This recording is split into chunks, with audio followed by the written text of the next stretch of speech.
Hello and welcome to Odds on La Liga Matchday 37, penultimate match day in La Liga this weekend, Alvaro, with a lot of things to be decided in the relegation zone, and we have a very important game, actually, Levante Mallorca, between two teams that are right now in relegation, but we have also Elche level on points and Alaves and Girona only 1 point from the drop zone. So it's very interesting, these last two games for the relegation battle.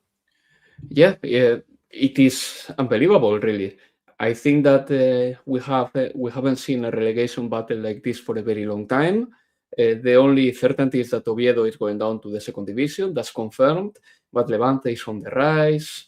We can see that a team like Elche that was doing well in late April, early May, has gotten only 1 point out of the last 9, and their coach has been suspended and is not going to be there in the touchline for the team. Girona is hanging in there. Them drawing the other day meant that teams like Athletic de Bilbao and Rayo Vallecano are already safe. But yeah, from the 11th downwards, everyone, with the exception of Oviedo, who is already down, can go down to the second division. And, it's very interesting to see as well how the things are developing at Real Madrid with Kylian Mbappé just revealing some locker room conversation with Alvaro Arbeloa in front of the press. He didn't have to pass by the mixed zone to talk to the reporters, but he wanted to send the message he wanted to, which is that Arbeloa told him that for him, he's the fourth striker in the team, behind Mastantuono, Gonzalo, and one more player, Vinicius probably. So, the turmoil at Real Madrid is not over yet. And I think that this is very interesting. I'm loving La Liga season this year, and the relegation battle is lovely. Really, it's really good.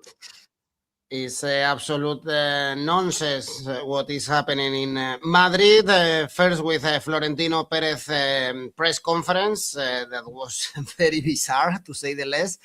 And then with Mbappé also going to the journalists to blame the manager when Arbeloa is going to leave the club. I think he's the lesser of Real Madrid problems at the moment. Well, let's analyze every game, every club.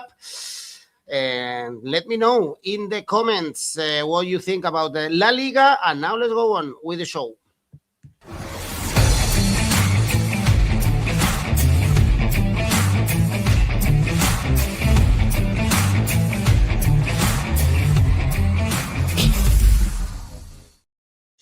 Well, Alvaro, Sunday, 7 p.m., you have to watch TV because we have all the games in La Liga, but Barcelona, Betis, the only one with nothing on stake. Let's start in your city.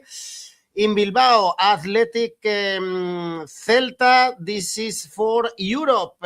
Athletic still with options to play at least conference next season, although it looks like they don't want to. They played a bad game once again in Barcelona against Espanyol, lost to Valencia as well, 2 consecutive defeats, 2-0. Last game for Chingurri Valverde in San Mamés, and the Celta, Alvaro, they have to secure the Europa League spot. They cannot go to the Champions League, but if they win, indeed, they can secure the 6th spot. Yeah, I think so. Depends on what Getafe does, of course, but good season for Celta. I think they will be in Europe, but Athletic de Bilbao hasn't had a good season. It's been, in fact, a really poor season this year. They have lost the 50% of the games. Last season, Athletic de Bilbao was one of the best teams in La Liga, and I think that in the same way that there is always this metric, the most improved team, just to explain which was the side that got better in relation to the previous year, Athletic de Bilbao is right the opposite, probably. The team that has achieved less in comparison to what they did last season. All this said, they're playing at home. I think that at home they must deliver in front of the crowd. And I know that it's going to be more difficult without Nico Williams. The last time they played at home, they lost to Valencia. If I remember, it was, a 1-0 defeat against Valencia. Normally, they don't lose 2 games at home consecutively. So I'm going to back Athletic de Bilbao here just because there is still a slight chance of qualifying for the Conference League, even though I think Getafe will clinch that spot. So I'm going to go for an Asian handicap minus 0.25 for Athletic Club. It pays 188. I'm not backing them completely, but I back them a little bit. Athletic is safe, so they will play without the pressure of knowing that they can get relegated. They are safe now, thanks to Real Sociedad, by the way. I remember that in 1984 or in 1983, they won a league title thanks to Real Sociedad as well. So sometimes the best teams manage to do favors to each other, even if they don't want to, I suppose. But yeah, Asian handicap minus 0.25 for Athletic Club, 188. And I guess it's going to be an emotional and special game indeed for Chingurri Valverde after everything he achieved with Athletic. Edin Terzic is going to take over next season. 𝗗𝗜𝗦𝗖𝗟𝗔𝗜𝗠𝗘𝗥 and under 3.5 goals. Correct score? 1-0. Let's go to the next game. Atletico de Madrid, Girona. This one is important for Girona, trying to avoid the relegation, only 1 point above the drop zone thanks to the draw against Real Sociedad. They also drew with Rayo Vallecano, and they play Elche in the final day, probably with both clubs playing a final. The one that loses probably is going to go to Segunda División in that final day. Let's see if Girona are able to beat Atletico de Madrid. Absolutely relaxed. They beat Osasuna away. It was a surprise to me, but they lost to Celta in the last home game, and this one is also the farewell, in this case, of Antoine Griezmann. Yeah, absolutely. He's saying goodbye, and in the same way that Valverde is leaving Athletic de Bilbao, I think that Antoine Griezmann is an absolute legend. Sorry about the appearance of somebody in the screen. But yeah, I think that Athletic de Bilbao must honor Ernesto Valverde in the same way that Atletico de Madrid has to honor Antoine Griezmann. In fact, one of my picks is Griezmann to score, because I believe in fairy tales, and I think that Antoine Griezmann to score 240 can be a very interesting one, because, you know, if he will get some playing time, of course, he will get substituted before the game is over for him to get a standing ovation. But yeah, for this game, Griezmann to score would be one of the picks that I will take. Just I'm talking about something that would be nice to happen, but otherwise over 2.5 goals. Atletico de Madrid has been scoring a lot of goals at home.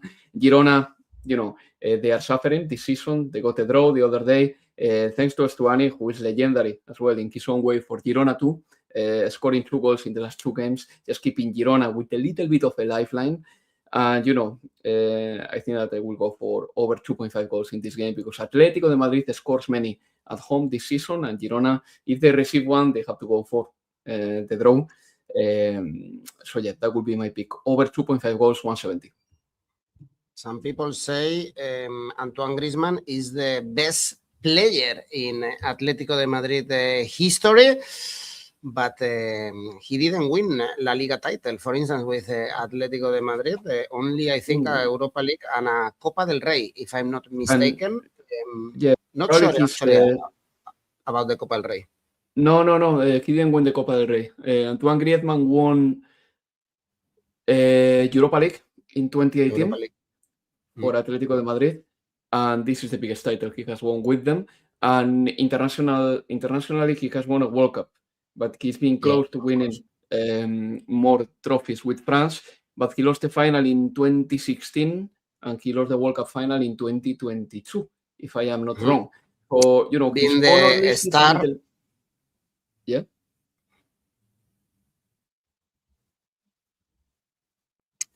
Yeah, no, being the star of the France that won the World Cup, actually. It was not Mbappé the star, was Antoine Griezmann in this case. Yeah. Well, both teams to score for David. 𝗗𝗜𝗦𝗖𝗟𝗔𝗜𝗠𝗘𝗥 going for Atletico to win, and both teams to score. To score is difficult season also for Atletico de Madrid, especially in La Liga. Next game is Elche Getafe. This one very important in both ends. Elche level on points with Mallorca, and Levante same points as the relegation. And as I said, the final day they play in Girona, so it's a must win for the home team. It's only 1 point in the last 3 games.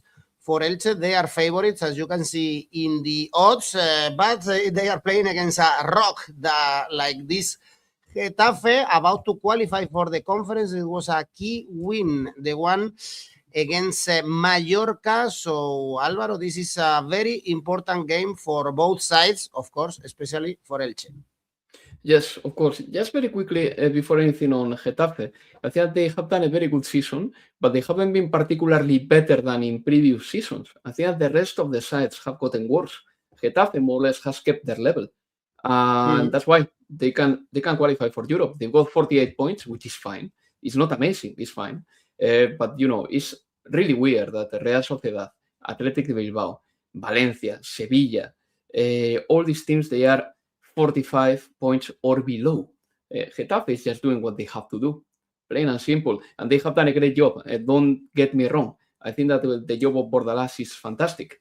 Coming into this game, look, it's one of those in which probably you would put your eyes in the team that has more to play for, Elche, right? I think that Getafe is going to put a fight because they always do. This game is easily an under for me, Elche Getafe, but I also believe that the team that is in more need, like Elche, is likely to get something. So a draw no bet for them, 155, can be an interesting one. I said before that Eder Sarabia, the coach, is not going to be in the touchline. This is probably something that the team will need, but he had a row with the referees, and apparently he told them things that are unacceptable, and therefore he is going to be out for the rest of the season. I think that the coach should be with the team in these important games. And if you go to the goals market, if you go for the under, obviously the bookies expect this game to be an under. Under 2 goals pays 184. Under 2.5 goals pays 150. Sorry. So I think that I prefer to stay with the draw no bet for Elche. Otherwise, this game is a little bit of a pass for me. Too many emotions, too many things to play for. And at the same time, Elche lately has been a little bit poor. So draw no bet. Otherwise, just pass and go for another pick in another game. Okay, Andrés Silva to score for David. Both teams to score. Another comment from Tom Wolf. Next game, this is the crucial one for the relegation battle. Levante, Mallorca. The loser goes to Segunda División, basically, and who knows, with a draw, I didn't expect that these clubs would be in this position, to be honest, in the penultimate match day, because I think Mallorca have a good squad and they have one of the best strikers in La Liga, like Murici, 22 goals scored. He could still be actually the top scorer of the competition and still get relegated. And Levante, I expected them to be relegated by now, Alvaro, but they are in an amazing streak. It's 4 wins in the last 6 games. The last game is with Betis, and Betis have nothing to play for. Yeah. So there is a genuine chance for Levante to get safe. All the credit to the manager, I would say, because, this team was absolutely doomed. Luis Castro, for me, he is one of the managers of the season. And if he keeps Levante in the first division, if he keeps them afloat, he's a candidate to be the manager of the season, all together with Bordalás, probably Hansi Flick, and Pellegrino Matarazzo. Even though Pellegrino Matarazz's success came in the Copa del Rey, which is a different competition. But you know what I mean? I mean, his job has been fantastic. And Levante right now is out of relegation. Is out of relegation for the first time in... was out of relegation. I'm going to nuance that. Was out of relegation on Wednesday night for the first time in 24 games, which tells you that there is a competitiveness in this team. There is an improvement in this team. And what you have said before, I mean, they got 10 points out of the last 15.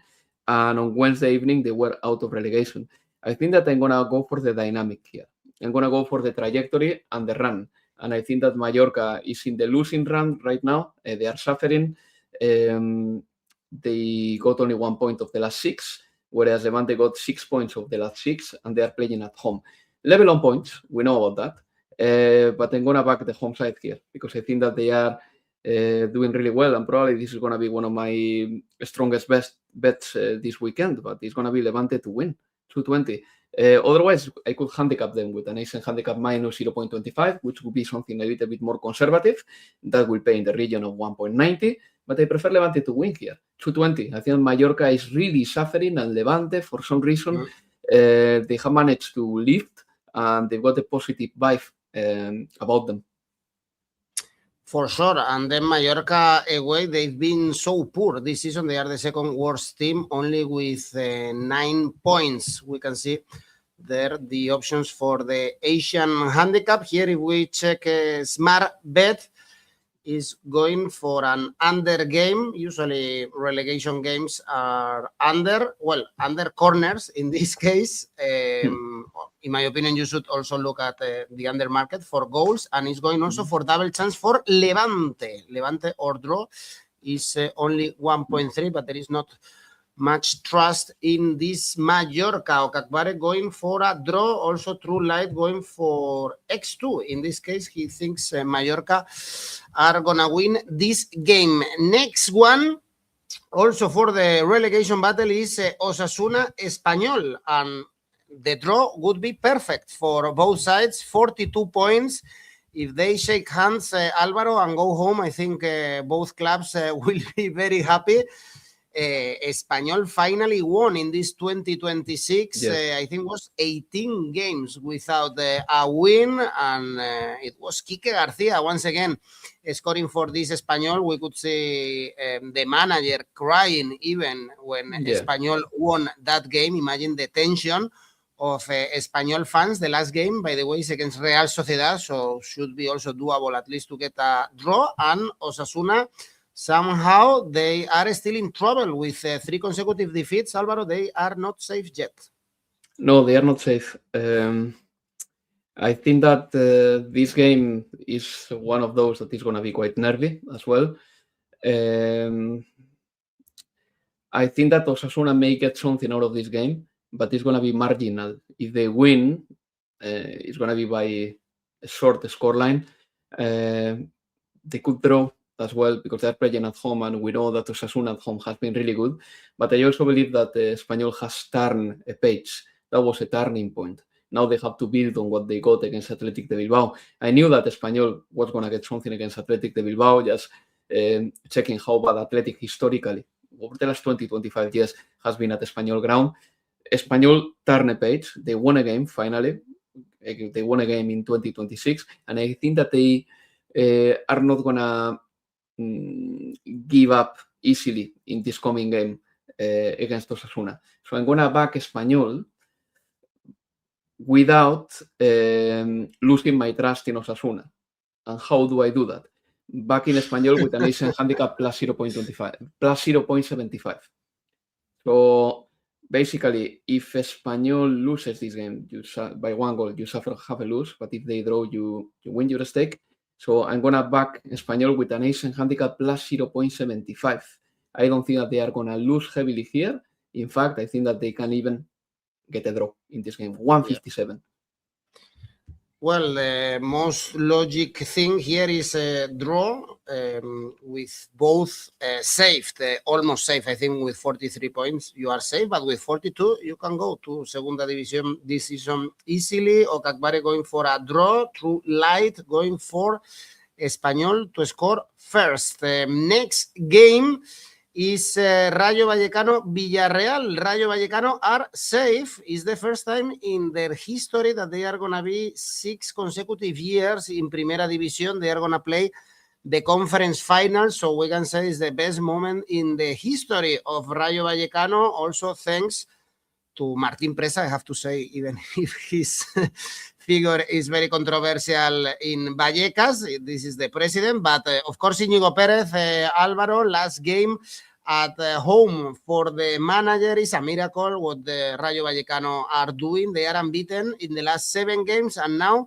they have the chance to beat Villarreal and even look for European spots. Villarreal on holidays, and many people were complaining and were angry at Marcelino and at Villarreal because they were leading comfortably against Villarreal and against Sevilla, and they let it go. Yeah. They got a comeback, and some people are saying why they didn't put effort on bringing Sevilla to Segunda División, basically. Yeah, well, I suppose that Villarreal feels like they have done their homework this season. They qualified for the Champions League. We have spoken about how good that is for the club's finances. Rayo Vallecano is safe. They stay in La Liga. And this is a massive thing ahead of the final they have. The Conference League final is going to be in 10 days, roughly. And, they can now rest, prepare this final, and play it well. I think that this game is going to be not super festive for a feast of goals because especially Rayo Vallecano doesn't score that many, but I think that goals will happen because both teams have nothing to play for. Rayo Vallecano will probably want to please the fans. They play on the front foot always.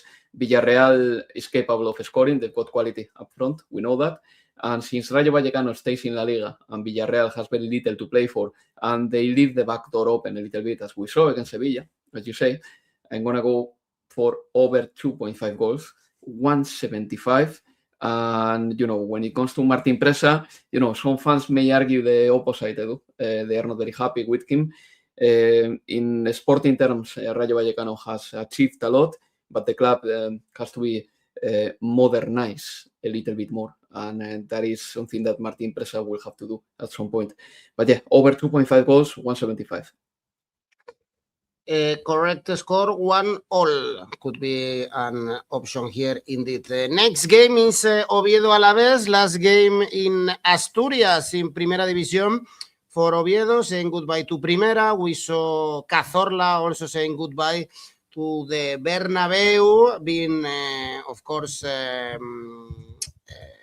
he had a standing ovation at the Bernabeu. Great, Santi Cazorla, and this game is crucial for Alaves. It's a must win. They were very lucky to get a relaxed Barcelona and hangover Barcelona after winning the title. And the last game is Rayo Vallecano at home. So I think they have the perfect schedule, Alvaro, to win both games and get safe.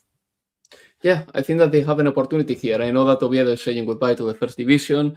They have paid the 25-year tax, obviously. I mean, they've been out from the top flight for so long that coming back to the first division was never going to be easy. Teams like Alaves, for example, they are much more used to fighting to avoid relegation. They have shown it. That's why Alaves has a chance to be safe. A team, Alaves, that has improved slightly, or a little bit more than slightly, under Quique Sánchez Flores, with a good scorer like Tony Martinez. I think that he has done a very commendable season. Then Alaves in winter brought a few players that they have paid dividends, for example, in the last game. And yeah, I'm going to back Alaves here. I know that Oviedo want to say goodbye to the fans in the best possible way with a win, but Alaves is actually playing for something. And that normally makes a difference at this stage. Asian handicap minus 0.25 for Alaves, 165. Alaves wins here, True Light, Alaves to win. Also for 𝗗𝗜𝗦𝗖𝗟𝗔𝗜𝗍, Alaves to win pays almost 2, so it's a good option. They have to win and they will get safe. Next game is Real Sociedad Valencia, almost nothing on stake here, although there is a slight chance for Valencia, both, I think, to get relegated and to get into Europe. I think none of these things are gonna happen, but well, they could get something from San Sebastián because Real Sociedad had no wins since the Copa del Rey final, drew the last 2 games against Girona and Betis. It makes me think also, Alvaro, that the Copa del Rey final should be played, in my opinion, later in the season, as they do in all the leagues, and not in April, because this is a good sample of Real Sociedad just, we can say, altering the competition, in my opinion, because they have nothing to play for a month, so I can understand also why they are relaxed. Yeah, look, this is, you're making here a great point, and I think that the cup final should have never been moved from the last week of the season. In fact, it was that game and it was played in those dates for a while, and I don't understand why this doesn't happen anymore, but yeah, it affects the season, it alters the season. Real Sociedad, as soon as they knew that they were safe and as soon as they knew that they were going to play in Europe the next season because they won the cup, they had let it go. But, there are many things that alter the course of the season. For example, ever since the third and the fourth spot granted the place for the Champions League, those teams that qualify for the Champions League, automatically, they play in a different way and they reduce their own competitiveness. It has happened with Atletico de Madrid. To a point, it has happened with Villarreal too. They were never going to be caught by Betis, and we knew that from March, I would say. And, those two teams, especially Atletico, have been drifting away. This is the way it is. And we have to accept it, I suppose. But yeah, there are so many European spots, and some of them can be achieved so easily or collected so easily that as soon as the teams do it, they just give up or they just lazy around a little bit more. Coming into this game, tricky one, I suppose, but I think that Real Sociedad here is better. And after being for so long not getting the results in La Liga, they should say goodbye to their fans with a win against Valencia, because, otherwise it will be finishing the season in a bad note, especially in front of their home crowd. So I'm going to back Real Sociedad to win here. I'm going to take this bit of a gamble. I know that Valencia is playing for something more, but Valencia away from home is not good, and Real Sociedad hasn't gotten a win since the cup final. So I'm going to go for Real Sociedad to win 2-18. Just saying as well that Barrenechea is out, and if he was ever going to go to the World Cup, which I don't think so, he's very likely to miss it. But yeah, Real Sociedad to win 2-18. Okay, or 𝗗𝗏𝗦𝗓 or David going for a draw in this game. Next one is Sevilla, Real Madrid. Sevilla were going to Segunda División and suddenly 3 wins in a row. Credit to Luis García, by the way. They came back against Villarreal and Espanyol, also beat Real Sociedad at home. It was a strange game against Villarreal, 2-0 down, and then suddenly Villarreal stopped playing and Villarreal and Sevilla came back. So they are almost safe, and they have a good chance also to get something from Real Madrid, because the club right now, Alvaro, is a circus. We listen also in midweek at the president.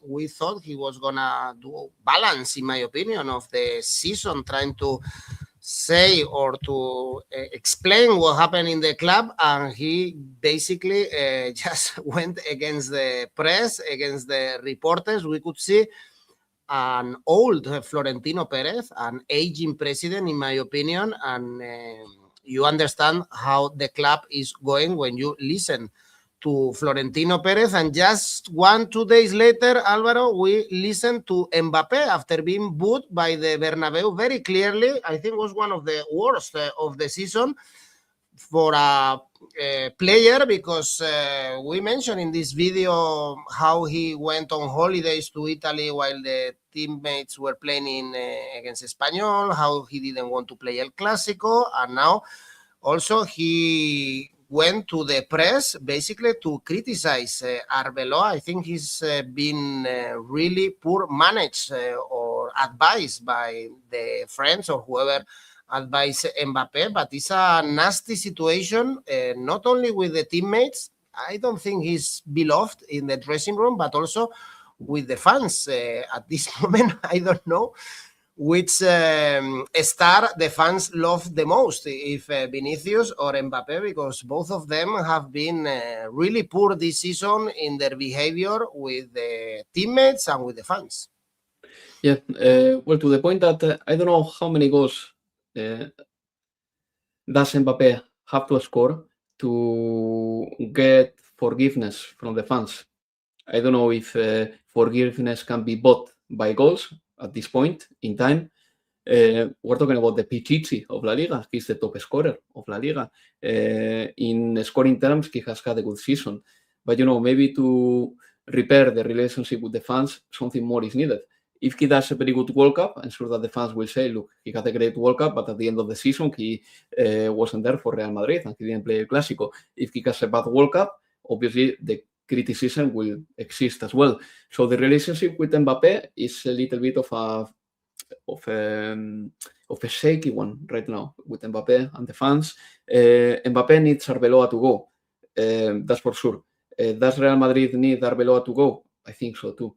Then when it comes to Florentino Perez, his press conference on Tuesday was one of the worst things I have heard from an owner or a president in the many years that I've been working in sport journalism. He was derogatory with the press. He was derogatory with women. He was derogatory as well with the guy, 𝗗𝗜𝗦𝗖𝗟𝗔𝗜𝗠𝗘𝗥 is his surname, who may be a candidate, okay, for Real Madrid's presidency. He was talking to him like that man with a South American accent, by the way. Mexico is not in South America. Mexico, as far as I know, is North America. So Florentino had very unfortunate quotes over there. And him being so critical with the press, by the way, I am the press, you are probably the press, Edu as well, we're working in media. It was the press who unveiled the scandal of Negreira, or Radio Catalunya, I believe, or one of the local radio stations in Barcelona. So the press is needed many times just to reveal scandals, because the press, what they do and what we do, we just question power. So this is what we have to do, and we're doing it. And the Negreira case wouldn't be known without the press. So Florentino may or should know that too. Coming into this game, look, great for Sevilla. They got 3 wins in a row. I wasn't expecting that, to be honest. Probably, I don't know if this reinforces the position of Luis García Plaza, because remember that Lopetegui or Mendilibar, they were sacked at the start of the next season after having good seasons with Sevilla. So we'll have to wait and see. But what it is for sure is that Sevilla has a little bit more of a lifeline and is more lively right now than they were before, or a month ago. Definitely, they are scoring more goals and they're getting the results with a lot of suffering. But yeah, coming into this game, I'm going to back Sevilla. Sorry, I'm going to back the goals market. I repeat, I'm going to back the goals market.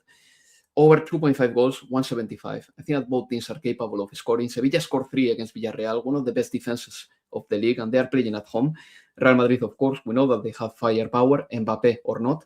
And I'm going to make an individual choice here. Gonzalo to score, 263. I think the money is generous. I think Gonzalo is going to play, unless he picks an injury, a last-minute injury. And I think that Arbeloa is not going to play Mbappe after what he said on Thursday evening.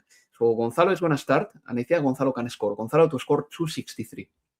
Well, Arbeloa said Mbappe will play in Sevilla, but it's true also that Arbeloa didn't listen to the whole words of Mbappe criticizing him. So let's see if he puts Mbappe in the pitch. I think we can do a big brother next year, Alvaro, with Mourinho in this dressing room.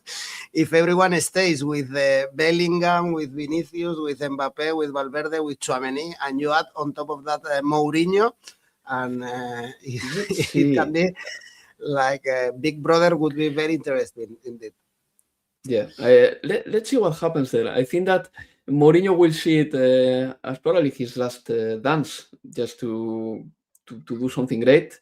Other than that, the coach in Portugal will be his next natural step. There are so many coaches out there. I think that if you ask Real Madrid fans, they will tell you, we want Jurgen Klopp, if they could choose. But, Jurgen Klopp doesn't seem to be the right fit for Real Madrid, I think. I don't even know if Jurgen Klopp wants to coach again. And Mourinho is one of the most obvious available options. And Florentino never disliked Mourinho. No, actually he liked it. And let me praise once again Carlo Ancelotti, who is going to stay 4 more years enjoying Brazil and the Carnival, and how he managed this dressing room even last year without trophies, without major trophies, how he was able to handle all the egos. Next game and last game is Barcelona Betis. Nothing on stake here. It's going to be another party at Camp Nou. Barcelona didn't shoot on target against Alaves. They were completely hungover. Even Chesney played. We saw him vaping, once again vaping and giving away cigarettes in the party of La Liga title, and it's also a big party for Betis because they are returning to the Champions League. I think it's 22 years later. I remember them beating Chelsea, Mourinho's Chelsea, by the way, in that game. And finally, they are back. Here we've criticized a lot Pellegrini, Alvaro, but Pellegrini has put Betis in Europe every single season. So also we have to praise him. And we've seen the best Villarreal, the best Malaga, and the best Betis in their history under Manuel Pellegrini. Yeah, completely. That has to be said. I mean, and coming back to the Champions League is brilliant for Betis. Maybe they can make a little bit of an investment finally. Try to keep the best players, maybe get themselves a good number 9, a good center back. Those would be probably the biggest tasks of Betis this summer. Let's see how much they want to spend.